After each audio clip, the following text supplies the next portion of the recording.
fazer a apresentação a partir daqui dá-me mais jeito, até porque quero apontar algumas coisas. Não tenho nenhuma apresentação preparada em termos de discurso. Vou tentar improvisar um pouco ao longo dos slides que se vão apresentando.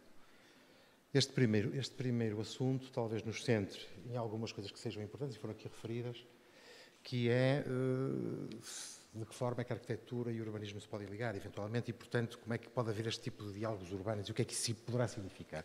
Isto para responder um bocado ao seu quesito inicial relativamente a este assunto. E centro a apresentação num projeto que o escritório realizou em Guimarães, no âmbito da Capital Europeia da Cultura em 2012. É, portanto, um projeto que se conclui em 2012 e que tem, em termos de projeto, o ano do projeto é sensivelmente 2010, 2011. Faço aqui notar algumas das intervenções, algumas, não são todas, algumas das intervenções que foram fixadas para a Capital Europeia da Cultura em 2012. E tenho amarelo intervenções mais estritamente urbanas, se quiserem, que incidem sobre pavimentos, requalificação de infraestruturas, requalificação urbana, digamos, no sentido da superfície horizontal das cidades e do espaço comum, e um conjunto de outras intervenções que estão em laranja, que são de um conjunto de programas que foram implementados e que incidiam em edifícios que pretendiam cumprir uma tarefa no futuro da cidade. Isto é, a cidade já tinha sido, em boa medida, restaurada, requalificada. Está várias palavras para definir o que tinha aí acontecido. O centro histórico, digamos, o núcleo duro do centro histórico estava tratado, estava preenchido e, naturalmente, ao longo do tempo, é um processo que começa há cerca de 30 anos, e ao longo do tempo, preenchido esse espaço central, esse núcleo duro, esse miolo maior da cidade, começou-se a tratar áreas exteriores a essa zona central, isto é, num segundo anel, num terceiro anel, relativamente à cidade histórica, se quisermos chamar assim. E tinham sobrado, de certa forma, alguns espaços fundamentais onde, em termos de programa para a Capital Europeia de Cultura, se procurou dar também resposta, isto já são interpretações que eu faço, dar resposta a alguns dos problemas que a cidade apresentava. Hoje fala-se muito em crise, na altura já se falava alguma coisa, mas tudo isto já se pressentia há muito tempo, porque se tinha percebido que a cidade estava, do ponto de vista, por exemplo, da sua atividade económica, num beco sem saída. A indústria tradicional de Guimarães era a indústria têxtil, era a indústria do calçado, e essas indústrias foram lentamente, ou de repente, embora para outras paragens. E ficamos com uma população ativa desempregada, com problemas de estrutura produtiva, e havia que dar resposta de alguma forma a isso. E no projeto para a Capital Europeia da Cultura, procurar-se, através de um conjunto de edifícios, procurar programas que mudassem também, ou ajudassem a mudar um pouco o paradigma de desenvolvimento da cidade, já não centrado nas indústrias que fossem indústrias de mão de obra intensiva, mas fossem, sobretudo, as indústrias criativas, até porque isso hoje em dia está muitíssimo mais na moda. E quando se fala em indústrias criativas, não se está a falar da arquitetura, ou da pintura, ou da escultura, ou elementos centrados estritamente na arte, mas em outras áreas também que possam ter um reflexo imediato, como sejam o design, como sejam a moda, como sejam um conjunto de outras atividades, que possam ter algum impacto na estrutura produtiva existente, melhorá-la, acrescentar-lhe valor e, portanto, com isso ajudar a que a cidade se desenvolvesse e fosse conduzida num outro sentido, mudando também o paradigma daquilo que era a visão da cidade. Sempre foi vista como uma cidade industrial e, ao longo do processo de recuperação do centro histórico e depois, digamos, numa segunda fase, com a construção de um conjunto de equipamentos, sobretudo de caráter cultural, a cidade mudou também um pouco a sua imagem e isso foi importante na percepção que internamente e externamente se tinha dessa cidade. E, portanto, só para nomear alguns dos... Espero acertar aqui com o botão. Exato. Alguns dos equipamentos que estavam previstos é um Instituto de Design, é um centro de ciência viva, é um centro de formação pós-graduada para a Universidade do Minho, era a Plataforma das Artes e da Criatividade, era a Casa da Memória e era um laboratório da paisagem. Isto é, tudo edifícios que iriam albergar programas cuja lógica seria desenvolver conhecimento ligado eventualmente às áreas produtivas, para com isso ajudar a transformação destes espaços. E com isto, através dos edifícios, de alguma forma, ligá-los a um tecido urbano que não é estritamente um tecido urbano físico, desenhado, pretende que seja um pouco mais do que isso. E iríamos apresentar então um dos exemplos, agora não sei como é que isto avança, assim, um dos edifícios que nós fizemos e que foi a plataforma das artes e da criatividade, e do que eu chamo a atenção de um aspecto que é, sendo isto o centro histórico e o núcleo duro do trabalho, digamos, desenvolvido na primeira fase do centro histórico de Guimarães, esta zona surge à ilharga do centro histórico e tinha durante muitos anos sido ocupado com o mercado, digamos, de produtos frescos para a cidade, e tinha sido deslocalizado para uma outra área, porque criava um conjunto de conflitos e de dificuldades naquela zona da cidade. E assim, foi-nos dado este espaço para implementar um programa que era um programa tripartido e razoavelmente indefinido. Isso, por um lado, é bom, por outro lado, é mau. Tripartido porque pretendia preencher 3 áreas, pretendia ser um centro de artes, albergar um centro de artes, pretendia albergar o que se chamava na altura uns ateliês criativos, que se traduzirá no essencial por um ninho de empresas para as áreas criativas e, por fim, um conjunto de zonas de trabalho de ateliês que se chamavam os ateliês emergentes, isto é, pretendia-se dotar a cidade com um espaço de trabalho onde artistas pudessem fazer residências nesta área e, com isso, complementar o programa da atividade da Plataforma das Artes. Era um antigo mercado e, num certo sentido, há aqui uma troca, isto é, anteriormente, neste espaço, trocavam-se produtos, carne, peixe, vegetais, legumes, vários, e pretendia-se que isto fosse um espaço de troca para novo tipo de produtos e novo tipo de atividades. Foi importante para nós caracterizar este espaço e percebê-lo logo de início. E o que nós tínhamos logo era um edifício feito pelo arquiteto Marcos da Silva, que é um edifício bastante interessante, digamos, no conjunto dos edifícios da cidade, que é um edifício Art Deco. E tínhamos para ali uma encomenda específica. Nós iríamos tratar, é um edifício de 2 pisos, nós iríamos só tratar o piso de resto de chão e fazer neste edifício, no resto, pura e simplesmente, chamemos-lhe assim, uma operação cosmética de lifting, limpá-lo, pintá-lo e mantê-lo. Teríamos depois um outro segundo edifício, também do ateliê do arquiteto Marcos da Silva, que era um edifício, do nosso ponto de vista, do ateliê dele, talvez não dele, mas do ateliê dele, talvez não tão interessante, mas que tinha algum peso na imagem da cidade. Também era um edifício a manter. E, por fim, tínhamos um edifício incaracterístico, desinteressante, para o qual se propunha que nesta área fosse substituído e fosse feito o tal Centro de Artes. Centro de Artes que tinha um programa muito extenso, em termos de volumetria, digamos, e diária, e que foi definido que deveria ter, digamos, pela própria autoridade, a autoridade licenciadora, a Câmara Municipal, que era também o cliente, que deveria ter como características 2 pisos acima da cota do terreno, deveria ter, além disso, 115 metros de comprimento e, portanto, era um paralelepípedo, 115 metros de comprimento, 15 de largura e cerca de sensivelmente 6, 7 metros de altura. Para além disso, importante de referir-se, está ali um outro edifício, que é um edifício também do arquiteto Marcos da Silva, com características completamente diferentes. Já não é um edifício Art Deco, é um edifício Art Nouveau, Beaux-Arts, qualquer coisa assim do género. Tem, portanto, uma linguagem muito própria ainda do século XIX e este já tem uma linguagem muito mais ligada ao princípio do século XX. Interessante verificar-se é que, logo no terreno adjacente, que é este aqui abaixo, existia uma fábrica de transformação de mármores, que era uma coisa que há longos anos, num certo sentido, a cidade perseguia tentar conseguir retirá-la dali, deslocalizá-la para o outro lado e libertar aquele espaço para outra atividade.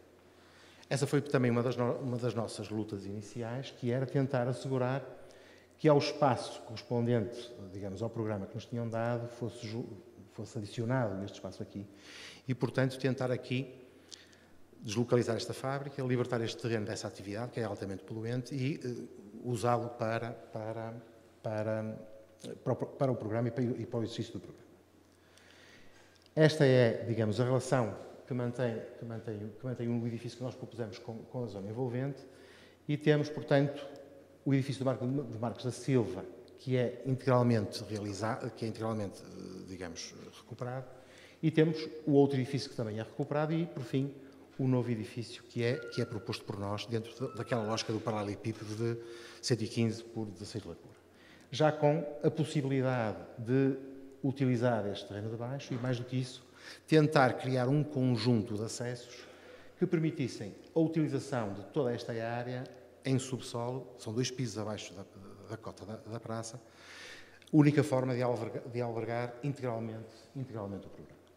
E, portanto, se nós tínhamos à partida 3 componentes, digamos, importantes no edifício, também íamos ter 3 componentes importantes no programa. Isto levou-nos quase, continuamos sempre nesta lógica da trilogia, de uma Santíssima Trindade, de ter também, se quisermos, 3 soluções para o tratamento, em termos de metodologia, do processo de recuperação de cada um deles, ou do processo de abordagem a cada um destes diferentes programas aqui.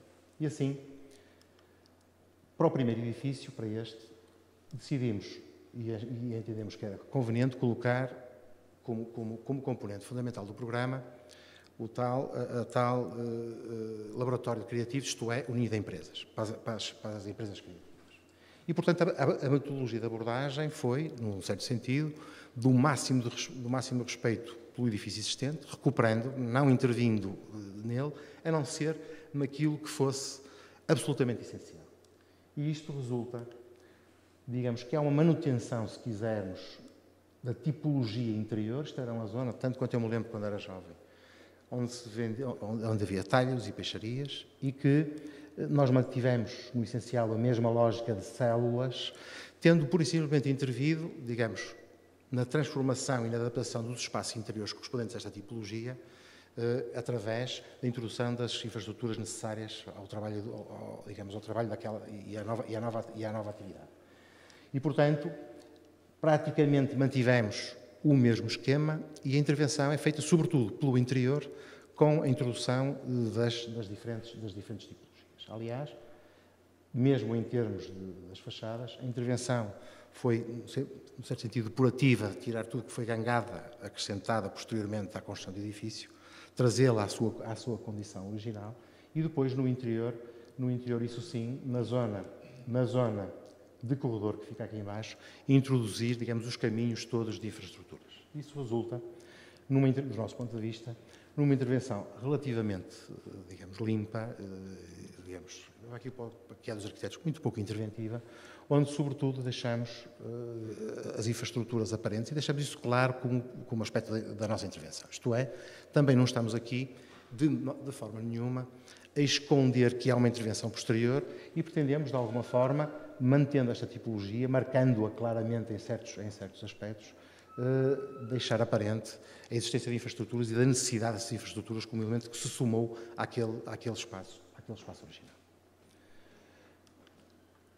Uma segunda área de intervenção e também de programa é esta área, que correspondia a uma zona em que o edifício estava bastante descaracterizado, por um lado, sobretudo, digamos, na relação com o espaço da praça interior, e onde achamos que era importante ter aqui uma atitude, digamos, intermédia, que seria manter no essencial a volumetria do edifício e a sua fachada, de forma quase integral, respeitando estritamente a pormenorização que existia, mas pelo interior ser mais intrusivo para concretizar o programa e para assegurar uma coisa que era, do nosso ponto de vista, importante. Isto, originalmente, este espaço dividia-se quase em 2, células viradas para a rua exterior, que funcionavam como lojas comerciais normais, e, por outro lado, para o interior, células que eram complementares destas aqui em termos de atividade do mercado existente. E, portanto, neste caso, a lógica foi de transformar substancialmente estes espaços, assegurando, por exemplo, mantendo estes elementos, que eram elementos existentes do edifício, tentando aumentar a permeabilidade do espaço interior da praça relativamente ao exterior, evitando, digamos, criar obstáculos intermédios que dificultassem essa visibilidade, mas, no essencial, mantendo no exterior o aspecto integral do edifício, complementar do edifício original do Marques da Silva e, pelo interior, complementá-lo com um elemento que lhe desse algum conforto e que fosse uma pala que protegesse, digamos assim, o uso destes espaços. Onde estava previsto, como disse, as tais zonas de trabalho, que eram zonas de trabalho para os artistas emergentes e, portanto, que funcionariam como ateliês e onde, por esta visibilidade interior e exterior, digamos, a cidade, de alguma forma, pudesse também participar, este é um pouco o objetivo, da atividade que ali se realizasse. E, portanto, isto concretiza-se com vários ateliês centrais, mas era-nos pedido no programa um espaço para uma biblioteca, uma livraria e também um espaço de apoio, que é este aqui, para um bar, restaurante de apoio a toda esta zona. Nós não tínhamos a certeza que esta fosse a melhor localização possível, mas foi-nos indicado especificamente que deveria ser colocada nesta posição e, portanto, a gente também já não teve muito que questionar, num certo sentido, facilitar-nos o trabalho e as questões que a gente poderia colocar. E, portanto, daqui resulta, normalmente, espaços em 2 níveis, porque esta rua exterior tem uma pendente que vai variando, isto é, à medida que nós vamos descendo esta avenida, vamos também tendo sistematicamente, se o descermos, uma percepção maior do espaço interior da antiga praça, ou se o fizermos ao contrário, à medida que vamos subindo, esse espaço vai lentamente desaparecendo, porque nós vamos estando sempre numa cota mais alta e, portanto, digamos, a visão mergulhante é cada vez maior e, portanto, temos menos percepção do que se passa no interior do espaço da praça. E, portanto, esta é a forma como concretizamos um dos espaços e quase que há aqui uma mistura. Nós, digamos, no espaço exterior relacionado com a cidade, mantivemos o volume integral, caracterizamos o edifício exatamente da mesma maneira, com o mesmo tipo de telha, com o mesmo tipo de cobertura, etc. E, digamos, a transformação é feita virada para o interior e no miolo do edifício, libertando estas células de quaisquer barreiras que impedissem o desenvolvimento do trabalho que se pretendia ali fazer. Este já é um interior de um dos espaços de ateliê, onde tentamos deixar espaços amplos para que se possam realizar trabalhos também na vertical e deixamos, digamos, o aspecto e o acabamento destes espaços de forma relativamente cru, sem grande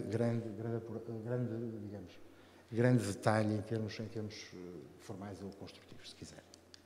Por fim, todos estes espaços, tendo uma área de trabalho ligada normalmente à zona da praça, tem também em cima, acedendo-se ao longo deste espaço, uma área de trabalho destinada a mais tranquila, que é este espaço aqui tratado como um pequeno escritório complementar de um espaço de trabalho para as outras atividades. Por fim, o desenho da zona de restaurante, de bar, que, aliás, isto já foi inaugurado há cerca de 2 anos, ainda não está a funcionar, não me perguntem porque eu também não sei. Aliás, como, digamos, a ocupação dos outros edifícios, das outras celas também ainda não está definitiva. O que significa que do programa definido inicialmente estão-se a fazer provavelmente ajustes, estão-se a procurar outras vocações, eventualmente mais adaptadas aos tempos que correm, eventualmente mais adaptadas ao fim pertinente do edifício e da sua utilização. Por fim, ainda, a última área em termos de programa, que está aqui representada com esta cor, que é esta área daqui, mas que inclui 2 pisos de subsolo naquela área. E para este edifício, nós tínhamos que concretizá-lo um paralelepípedo para esta área. Isto levantou-nos a questão de qual a solução que seria ideal. Nós iríamos ter necessariamente problemas de escala na relação com os outros edifícios, iríamos ter problemas de relação de linguagem com os outros edifícios e nós entendemos que, em primeiro lugar, a lógica do projeto não devia ser, digamos, a utilização de uma linguagem, se quiserem, mimética com o que lá estava. Não valia a pena copiar o Marques da Silva, não éramos capazes de o fazer de forma nenhuma. E, por outro lado, também nos interessava, e achámos que isso era pertinente para o objetivo fundamental do edifício, de que tivesse alguma visibilidade, fazer uma solução onde a visibilidade do edifício fosse importante. E a solução encontrada e que correspondesse à forma do edifício fosse uma solução que tivesse algum impacto. Eu não quero dizer pretendemos criar um edifício icónico, isso é uma coisa completamente diferente, mas pretendemos que o edifício tivesse um caráter tão forte em termos de linguagem que pudesse afirmar-se muito sobre esse ponto de vista. E, portanto, colocava-se-nos uma questão, como é que nós conseguimos isso com um edifício que era historicamente seco e linear, como dizia, um paralelepípedo com uma extensão muito grande e uma volumetria que poderia ser problemática relativamente a estes edifícios que seriam deixados, por um lado, e, por outro lado, como é que a gente podia pôr estas coisas em diálogo fazendo uma coisa diferente. Eu vou passar aqui alguns, para terem uma ideia de como é que o programa se concretiza. Isto é o piso menos 2, que é feito ao nível do espaço da antiga fábrica de mármores, onde se concretizou o programa, uma parte do programa com um parque de estacionamento, uma zona que era importante no programa, que era a criação de uma caixa que pudesse acolher, uma caixa cénica, digamos assim, que pudesse acolher programas indefinidos. Isto foi autenticamente o que nos foi proposto. Aliás, como neste programa deste edifício, as indefinições foram importantes, porque não nos foram capazes de dizer vamos expor isto, portanto, façam um edifício, como seria normal, para expor estas coisas. Sabíamos que seria da coleção do escultor José de Guimarães. Seria, sobretudo, a sua coleção de obras de arte africanas, esculturas, arte pré-colombiana, portanto, americana, sul-americana, e também pequenas peças chinesas, e, portanto, sabíamos que ia ter este tipo de elementos. Não sabíamos como é que isto iria ser organizado, nem nos foi encomendado tal coisa.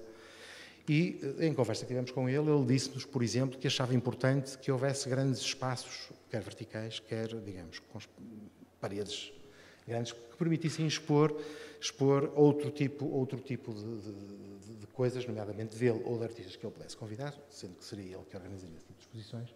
E, portanto, era preciso ter, por um lado, espaços muito dissonantes em termos de dimensão e de caracterização, por um lado, e, por outro lado, um programa destes, um centro de artes, e isto, na formulação que nos foi feita, implicaria a criação de um conjunto de espaços relativamente vastos em termos de reservas e espaços técnicos adicionais. Tudo isso, em termos de programa, fica colocado debaixo da antiga praça.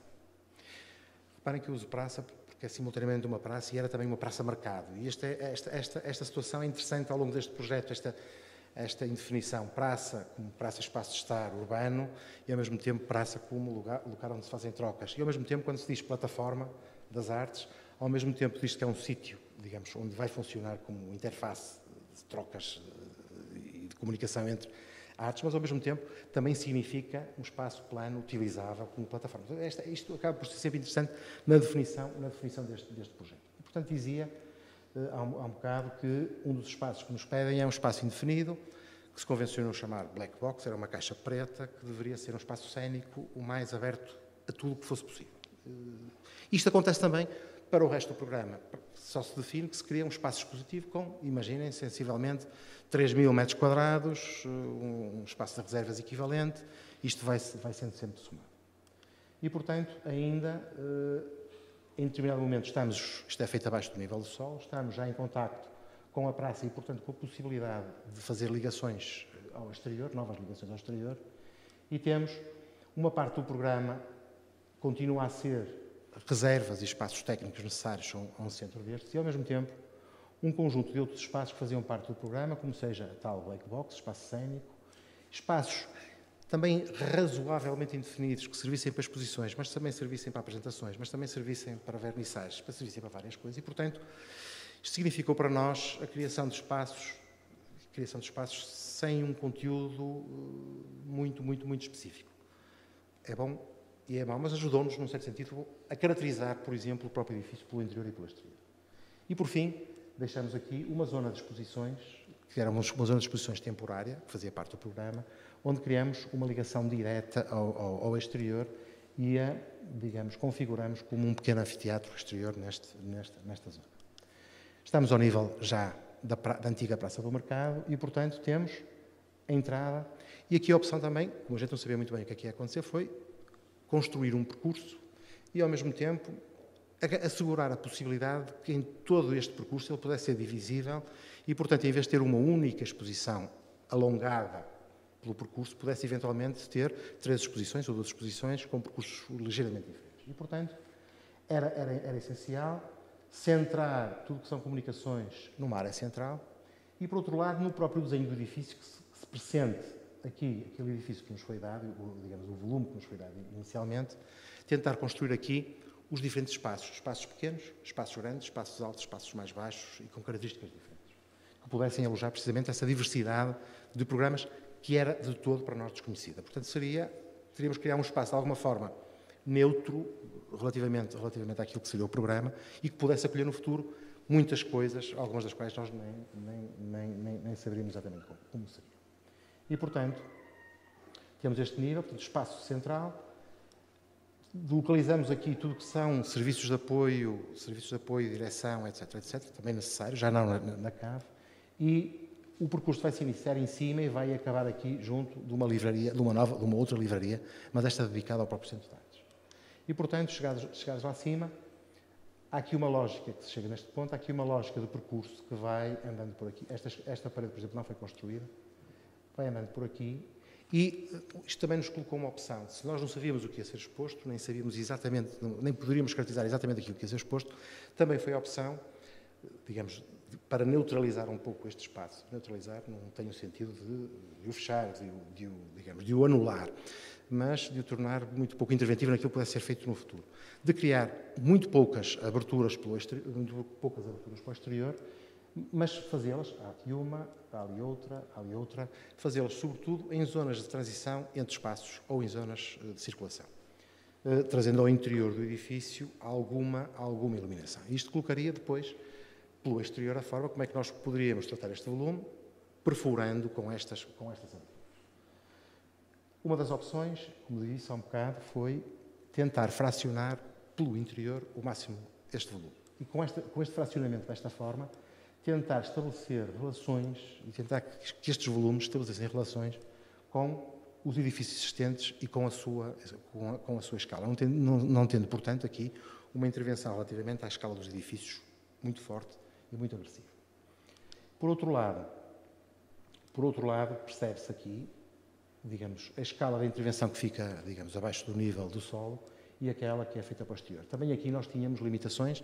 Nós conseguimos, neste caso, negociar, chamemos assim, que nos dessem um pouco mais de altura, porque para a dimensão que nós precisávamos no interior era importante termos também, digamos, uma dimensão substancial em termos de altura, ou corremos o risco de termos salas grandes com alturas minúsculas e, portanto, ter um espaço extraordinariamente desconfortável e pouco adequado ao uso que seria dele. E depois teremos, eu acho que isto é também importante, uma atitude diferente na área interior da praça e na área exterior. Isso explicarei talvez mais tarde, mas tem a ver porque temos, de facto, 2 realidades diferentes. A realidade que se vive no interior tem muito a ver com o edifício do Marques da Silva, com o facto deste edifício ter 2 pisos no essencial e, portanto, tentar trazer esses elementos e essa marcação também para este edifício. Enquanto depois, por exterior, temos edifícios completamente diferentes. Temos a Sociedade de Marchamento do Marques da Silva, que é um edifício maciço, fechado, paralelepipédico, muito claramente, com aberturas muitíssimo marcadas. Temos a Igreja de São Domingos, portanto, temos uma realidade em termos de contexto completamente diferente. E, portanto, o edifício precisava de ter também 2 tratamentos completamente diferentes pelo interior e pelo exterior. Falando do interior, vou tentar ser breve. Falando pelo interior, esta neutralidade de que falo também passou, neste caso, pela utilização de cores e materiais que fossem relativamente pouco exuberantes, chamemos assim, e pouco afirmativas da nossa forma de fazer arquitetura, se quiser. E, portanto, optamos por cores, vamos chamar neutras, que não são cores, são o branco, o preto e o cinzento. E, portanto, tentar aqui criar espaços que fossem marcados do ponto de vista da iluminação, marcados que fossem do ponto de vista da sua caracterização espacial, diversificados, mas ao mesmo tempo fossem relativamente neutrais. E conseguimos tentar sempre, nas zonas de transição, ter iluminação interior. Apesar de o aspecto do edifício, vamos vê-lo a seguir, pelo exterior ser extraordinariamente compacto. Esta solução é sistemática porque a solução que se vai utilizar pelo exterior vai jogar com o material e com a forma como ele é agregado para criar transparências, opacidades, que são elementos aqui importantes. E como eu dizia, não sabíamos o que é que ia ser exposto, tivemos a sabê-lo quando foi inaugurado o edifício e ele vem acolher desde pinturas, esculturas, etc. E, portanto, interessava-nos que, no final, isto fosse mais visível, eventualmente, do que a arquitetura que nós tínhamos feito antes. Assim, só assim é que o edifício, efetivamente, poderia funcionar efetivamente bem. Muito centrado, naturalmente, cada um destes espaços em iluminação artificial, porque a iluminação natural nós tínhamos definido que seria só colocada naqueles pontos de transição. É interessante depois verificar que nós temos, este edifício terá, não sei, aberturas, janelas, vamos chamar assim, 7 ou 8 ao longo de todo o edifício, e mal fizeram as exposições, quem fez a exposição tratou de tapar a maior parte delas. Deixou 2 ou 3 abertas, o resto foi tudo fechado, foi tudo colocado com blackouts para evitar ter iluminação. Portanto, nós poderíamos ter tido uma opção diferente relativamente a este volume e tratá-lo tudo isto como espaços interiores e, portanto, facilmente manuseáveis em termos cênicos para assegurar depois que as exposições pudessem ser, digamos, muito dirigidas para os objetos que estavam a ser feitos em cada momento. Vou só passar a um conjunto de espaços. Queria dizer também, e isto é importante, que isto não faz parte do nosso trabalho, mas significava que o nosso trabalho teria que acolher estas e outras realidades. Isto foi a primeira exposição, há de haver uma segunda e uma terceira, e, portanto, provavelmente esta realidade também vai mudar ao longo do tempo. E eu avaliarei também da eficácia do edifício e do nosso projeto se não for preciso introduzir grandes modificações, digamos, nestes espaços, em termos estruturais ou arquitetónicos, para fazê-los acolher este tipo de situações. Isto é um outro espaço. E este é um espaço também, é um dos tais espaços de transição onde eu posso mostrar que as janelas não foram fechadas, porque isto aqui é um espaço que não é um espaço de exposição, é um espaço de transição no percurso entre alas e, portanto, neste caso importa referenciar que se consegue, apesar, digamos, do tipo de revestimento que é utilizado no exterior, utilizá-lo com o máximo de transparência. Isto é o espaço em baixo, junto à black box, e, portanto, temos sempre, digamos, o edifício rasgado e comunicado através todos os espaços comunicam fortemente e visualmente através deste espaço. E temos alguns dos espaços que eram indefinidos, onde nós tentamos sempre, isto é um espaço para vernissagens, bar, etc., que não está ainda concretizado, onde tentamos sempre trazer alguma luz natural do exterior e onde tentamos criar, digamos, algumas rupturas num espaço que seja extremamente linear. Mais do que isso, permitindo acolher, eventualmente, esculturas de maior dimensão e obras de maior dimensão. E, portanto, não estar amarrado como aquilo que nos tinham feito inicialmente aos 3 metros e meio de pé direito de cada uma destas salas. Isto é tal back box e, portanto, sendo neutro, é um espaço. Estes elementos são recolhíveis e, portanto, este espaço é facilmente transformado. É mais uma máquina do que propriamente, digamos, uma sala de arquitetura ou de um espaço arquitetónico. Por fim, para acabar, vou tentar andar depressa. Era importante também o que sobrava deste edifício, o que sobrava deste programa. E quando se fala em plataforma como um sítio onde se faziam trocas e se faziam coisas nestes edifícios, importava também saber o que fazer com este espaço e o que fazer com aquele espaço ali. Uma das regras fundamentais e um dos objetivos fundamentais foi dotar todo este espaço, em primeiro lugar, de uma grande permeabilidade relativamente ao espaço envolvente urbano. Isto é, foram criadas aberturas que servissem para servir o centro, quer em termos automóveis, quer em termos pedonais, no máximo de direções possíveis. E, portanto, são feitas rupturas no espaço de tal forma que possam ser utilizado esta zona para aceder a esta zona de baixo, outra entrada, manter as entradas existentes.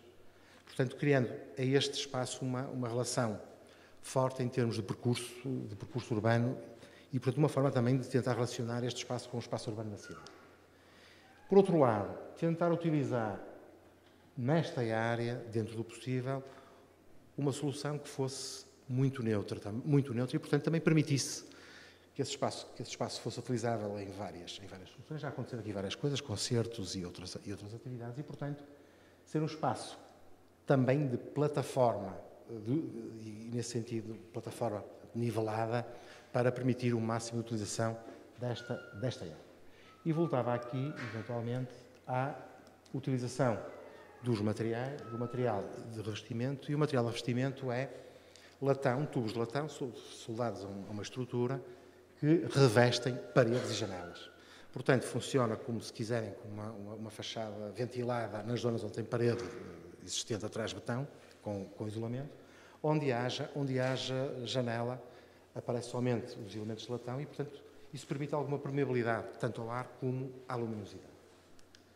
Foi uma solução que, do nosso ponto de vista, também permitiu afirmar este edifício, algumas características de sustentabilidade deste edifício, porque toda esta solução foi elaborada pelo escritório e, mais do que isso, foi realizada localmente. E essa é uma das condições, por exemplo, para classificar um edifício como centro sustentável. Isto é, toda esta área, para além de ter ficado mais barata em termos de solução de revestimento de fachada, de que outras soluções do mesmo tipo que tivessem sido importadas ou trazidas como um produto standard, para além disso, tiveram como característica que tudo isto foi feito localmente, isto digo, na própria região, e, portanto, todos os fatores que são importantes neste tipo de classificações estão aqui presentes. Pequena distância entre obra e estaleiro e fabrico destes elementos, portanto, é um aspecto importante.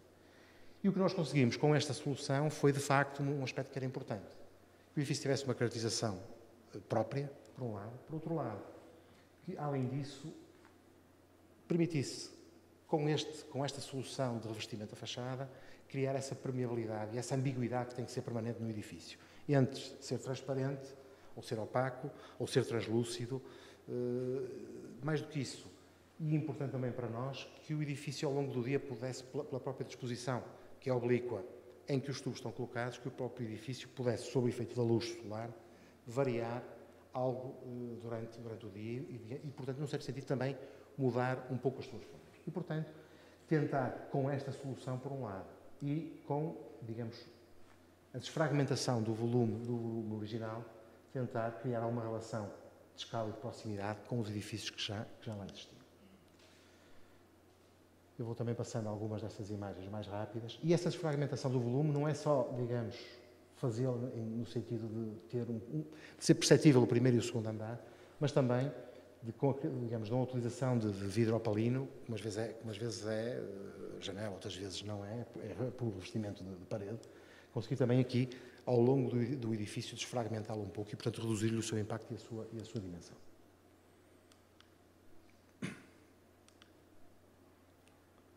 E, portanto, ali já se percebe o tipo de edifício que tínhamos presente no exterior, que é também o edifício do Marcos da Silva, completamente diferente deste, com uma lógica e uma monumentalidade muito própria. A tentativa também de diálogo entre o edifício e aquele que lhe é oposto, e onde nós introduzimos somente esta pala, mantendo, digamos, toda a volumetria do espaço exterior. E, portanto, pelo exterior, nesta fachada que sobra para o espaço urbano, ter uma coisa mais rígida e, do nosso ponto de vista, mais relacionada com a lógica de implantação e de volumetria deste edifício, ou daqueles edifícios que ali apresentam, ou de um outro que existe mais aqui deste lado, que é a Igreja de São Domingos. Importante também, naquele espaço que foi a fábrica, é traduzido de forma um pouco diferente, através da introdução de um pequeno jardim e de um lago, porque o que nos era proposto originalmente era que este volume todo, nesta área toda, fosse suspenso sobre o edifício de baixo. 30 ou 40 metros, enfim, provavelmente se a gente o tivesse tentado fazer, presumo que em pura consola, provavelmente o edifício não seria feito, porque seria uma solução muito onerosa do ponto de vista da relação entre aquilo que se obtinha e aquilo que se teria para lá para isso. De qualquer forma, nós tínhamos aqui um outro problema, tínhamos de ter maquinaria e num projeto destes, tudo que sejam as áreas técnicas, são áreas muito, digamos, significativas em termos de área e de acessibilidade, e acabamos por colocá-la nesta posição, tudo que são a maior parte dos AVACs e grupos geradores, etc., colocá-lo nesta posição e tratá-lo, fazer quase este pequeno volume que está por baixo do edifício desaparecer através da colocação e da solução que é aqui recorrente, que é a colocação de vidro cromatizado, que é este vidro negro. E, portanto, temos aqui uma solução de tipo completamente diferente. Como eu dizia, nós pretendíamos que o edifício mudasse um pouco durante o dia, à medida que o dia poder ter percepções diferentes, de manhã à tarde, ao fim da tarde, mas também, eventualmente, usar a própria lógica de construção da fachada do edifício para conseguir que o edifício à noite continuasse a variar. E, para isso, usa-se a transparência que é dada pelos tubos de vidro. Foram colocados, neste caso, LEDs coloridos que vão alterando de cor e, portanto, durante a noite o edifício, por trás desta fachada tem esses LEDs que vão mudando de cor e, portanto, o próprio edifício, também ele, durante a noite, vai mudando um pouco o seu aspecto e a sua percepção.